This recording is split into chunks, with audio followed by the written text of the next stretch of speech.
一路咧都有講受難週嘅經文啦，咁已經讀完聖週四啊，聖週四嘅重點事件咧就係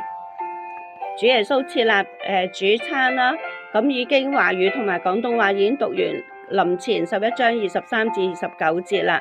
咁而福音書4福音咧都有選幾啲事件嘅，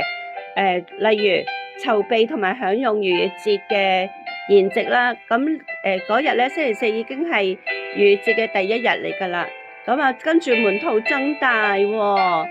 咁啊為門徒洗腳啦，揭發猶大咧賣主，同埋預言彼得咧否認主啊，再跟住咧就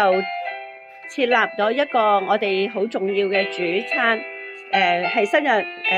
聖禮裏邊嘅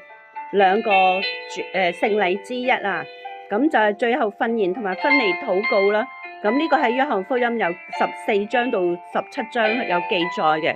咁啊，再跟住咧，佢哋唱完詩咧，就去到客西馬尼園度祈禱啊。大家都好熟悉嘅。耶穌話：然而唔好照佢自己意思，係照父嘅意思啊。咁啊，再跟住咧喺園中咧就被仲有一個叫門徒警醒禱告，免得入了迷惑。咁啊，就喺園中咧就猶大就用親吻去做一個記號嚟